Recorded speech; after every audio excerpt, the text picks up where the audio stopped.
السلام علیکم ورحمۃ اللہ وبرکاتہ۔ اللہ کے موضوع ہے اللہ کے حدود اور اس کا پارٹ 2۔ میں نے حدود کے تعلق سے اس سے پہلے والے درس میں چند اہم باتیں بتلانے کی کوشش کی تھی، امید کی سمجھ میں اچھی طرح آ گیا ہوگا۔ حدود سے متعلق ایک بات اور جان لیں کہ جیسا کہ میں نے بتلایا، مسجدوں میں حدود قائم نہیں کیے جائیں گے، البتہ حرم مکہ میں بھی حدود قائم کیے جائیں گے۔ اگر کوڑا حد ایسا جرم ہے جیسے شراب نوشی، غیر شادی شدہ کا زنا کا ارتکاب کر لینا، کوئی ایسا جرم ہے جس پہ کوڑے لگانا ہے، یا تو قتل ہے یا تو کوڑا ہے، یا دیش بدر ہے، وہ تعزیرات میں آتا ہے، کوڑا لگانا ہے، تو کوڑا کیسا ہو؟ نہ ہی کوڑا ایک دم نیا ہو اور نہ ہی ایک دم پرانا ہو، نئے اور پرانے کے بیچ میں ہو، کیونکہ نیا کوڑا رہے گا تو بہت زیادہ چوٹ لگے گی، جس کی شریعت نے اجازت نہ دی ہے۔ حد نافذ کرنا ہے کوڑے کے ذریعے، نہ کہ کسی کی جان لینی، اسے احساس دلانا ہے اور مجمع عام میں حدود کا رواج کرنا ہے۔ جن کے دلوں میں اس طرح کے جرائم کا اندیشے ہوں ان کو روکنا ہے۔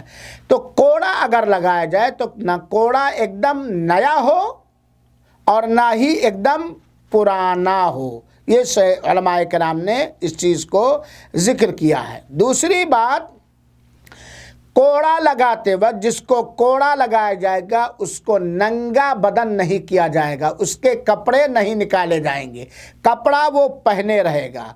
تیسری بات، کوڑے کے سلسلے میں دیکھیے شریعت اسلامیہ میں کتنی ملائمیت اور نرمی ہے۔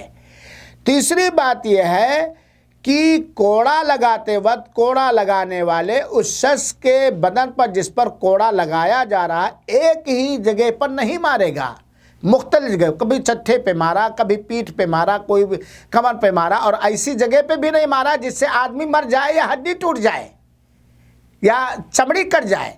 ایک ہی جگہ پر نہیں، جیسے یہاں مارا پھر یہاں مارا پھر یہاں مارا، مان لیا 10 کوڑے آج مارنے ہیں تو یہ نہیں کہ ایک ہی جگہ پر مارتا چلا جائے، یہاں مارا پھر یہاں مارا پھر یہاں، مختلف جگہوں پر بدن کے مختلف جگہوں پر بچا جائے گا۔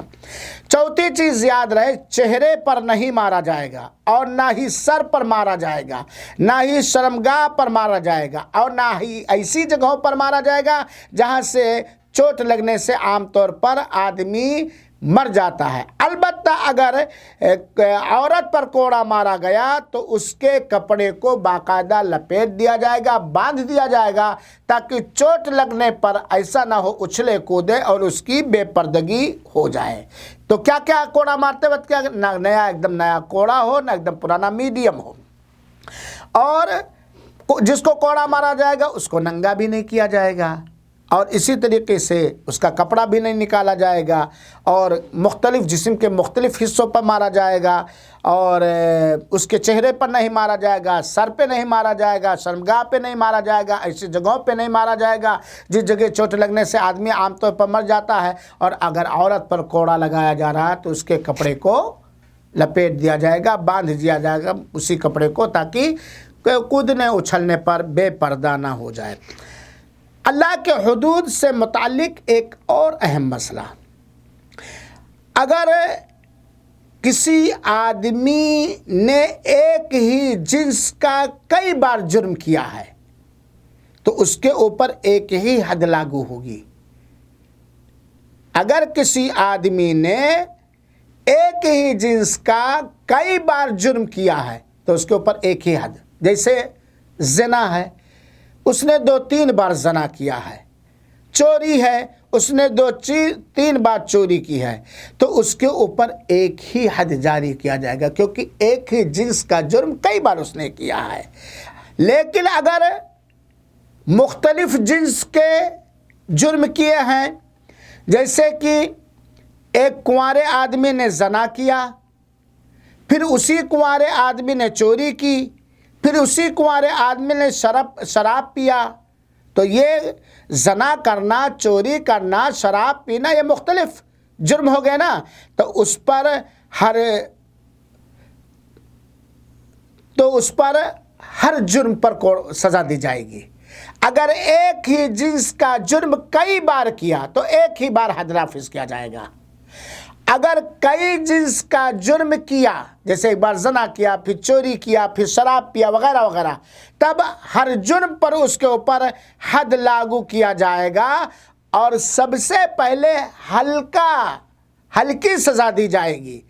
جیسے اس کی مثال یہ ہے کہ جیسے شراب پیا ہے تو پہلے شراب بھی پیا ہے، زنا بھی کیا ہے، اس طریقے سے تو ایسی صورت میں پہلے شراب کی حد لاگو کی جائے گی، پھر زنا کی حد لاگو کی جائے گی. یہ مسئلہ ہمیں اور آپ کو سمجھ لینا چاہیے.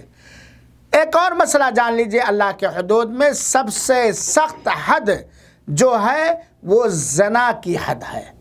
زنا کی حد یہ سب سے سخت حد ہے.